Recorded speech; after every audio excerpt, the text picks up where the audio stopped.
Motorola Lodi. Ito yung nasa online 20 watts. Ngayon lang ako nakahawak ng ganito dahil pricey to Lodi. Hindi ko kayang bilhin eh. Naging problema niya lang. Ito sobrang init ng battery. Ito siya. Yan, napakainit din. Pagka sinalpak na dito sa unit.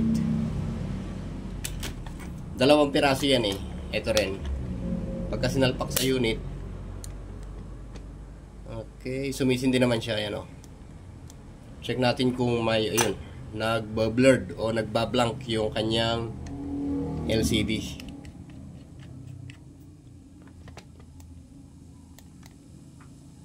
Okay. Wala siyang transmit. Ayan o. Pumipiga tayo, wala siyang transmit. Tapos nag-ESQL na siya. Ayun. Nagwa-white screen na naman. Ito siya. Wala. Tapos pagka pinindot mo yung menu, wala siyang menu eh. Okay, ayan o. Di ako sure kung wala na. Wala na. Di ako sure Lodi sa radio na to kung ito yung kanyang menu. Kasi may mga dot-dot na ganyan eh oh. Ayan, 369 yung siyam na dot. Kuminsan kasi yan yung menu. Ngayon, subukan nating ito, napakainit pa rin yung kanyang battery. Ayan o. Lumubog na yung terminal ng battery. Ayan. Sobrang init. Ito isang problema ng Motorola. Marami sa online yan. May nakita ko sa online na ganyan. Pero ayan o, gawang Malaysia eh. Tapos ang range niya ay 136, 174. Pwede rin siya sa 240, 260. Then 350 to 390 MHz, 400 to 520 MHz. Ayan, malawak din siya ano. GT-12. Ayan, two-way radio Motorola. Check natin. Pag power on natin siya, yun. Nakapasindi na pala. Ayan. Kahit hawakan natin dito ay wala kang pasong mararamdaman. Wala siyang output. Ayan, tapos nagbo-blurred yung kanyang LCD screen. Ayan, di ko sure to Lodi. Ngayon pa lang ako magbubukas ng ganito. At yung trouble niya ay hindi rin ako familiar. Tapos, subukan natin Lods na tignan mamaya yung loob ng Motorola na to kung okay ba siya. Ayan. Kung ano ba yung karga nito na gawang Malaysia daw. Marami sa online nito eh. Ayan o, pagka pinindot natin yung okay or menu siguro yan, skip natin. Ayan. Up and down. Ayan o, blanco lang siya. Ayan. Nawalan siya ng, parang nawalan siya ng software. Escape. Ayan. Wala naman siyang ibang function dito. Wala naman siyang ibang function na menu. Yung mapalabas sana natin yung menu niya. Hotkey. Ayan, wala naman siyang hotkey. Wala rin dito. Wala. Ito. Yan, blurred. Pinutin natin to. Oy, wala na. Tuluyan na siyang nag-blurred. Pagka naggaganyan siya, napakainit nito. Ayan.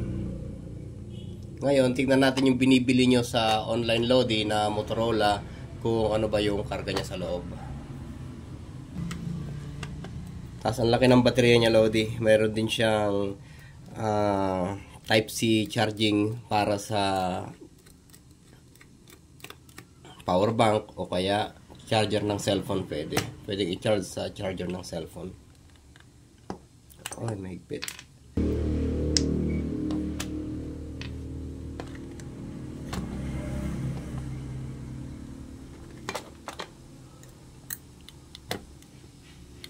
Check natin Lodi, itong Motorola na to, yung loob niya kung legit ba talaga siya na gawang Motorola.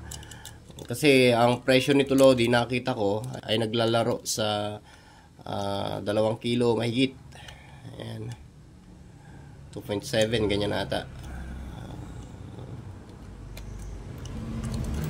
Check natin kung gaano katotoo itong Motorola na to Lodi ha.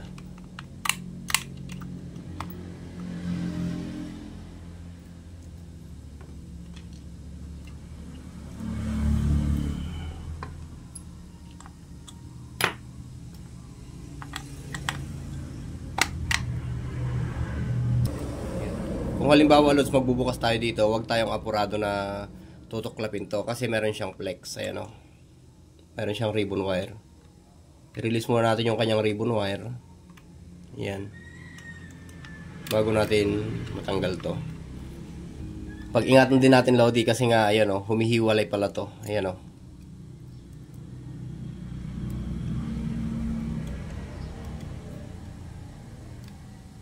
Ayan. Para maihiwalay natin Lodi itong kanyang board para masilip natin yung pyesa. Kasi dito, kung dito natin titignan ay wala siyang pyesa. Kahit din dito, wala siyang pyesa. Board lang yung nakikita natin. Tapos pangilan-ngilan na ayan o, yung mga resistor, capacitor, pangilan-ngilan, tsaka trimmer. Ito lang yung nakikita natin. Baka nandito sa likod yung iba pa niyang component.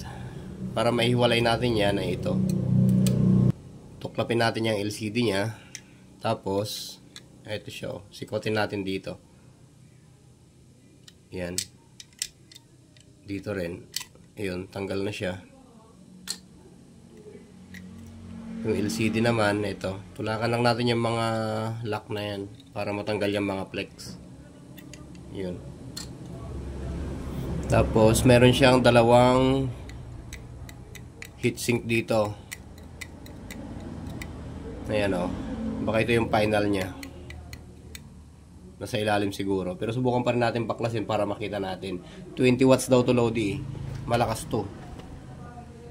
Pero hindi naman natin masubok dahil sira naman.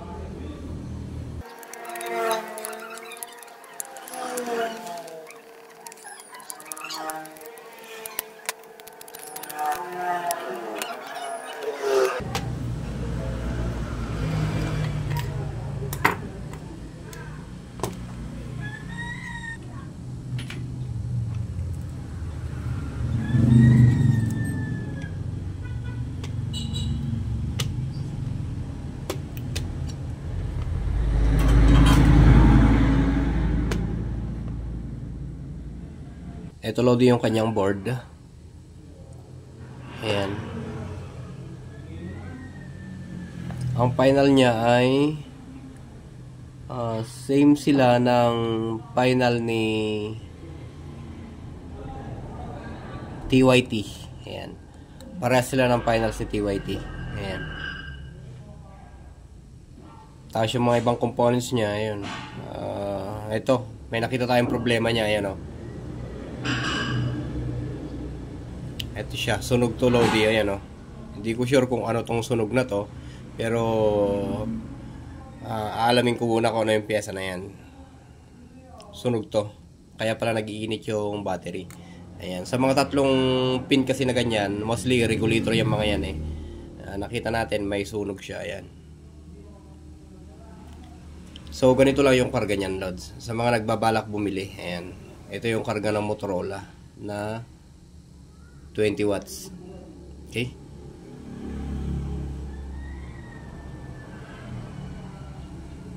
Halos same lang sila Lodi ng board ng Baofeng, mga ganyan. So, 20 watts na Motorola. Ayan. Gawang Malaysia daw Lodi. Ayan o. Okay? Sa ngayon Lodi ay wala akong pyesa para dito. Subukan ko munang hanapin yung pyesa na sunog kung ano yan. Check ko na lang kung anong magiging feedback nito.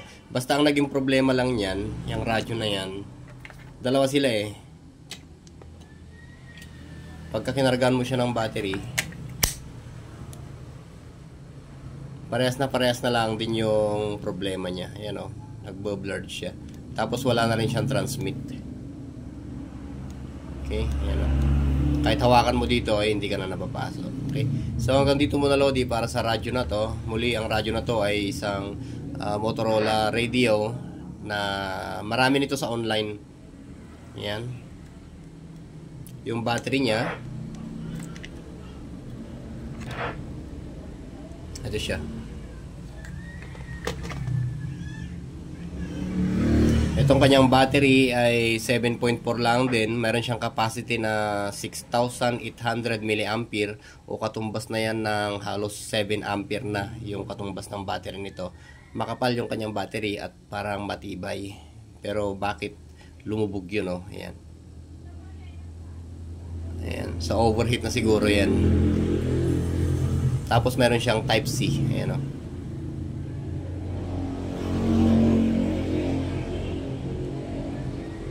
Ito yan yung radyo na yan. Okay?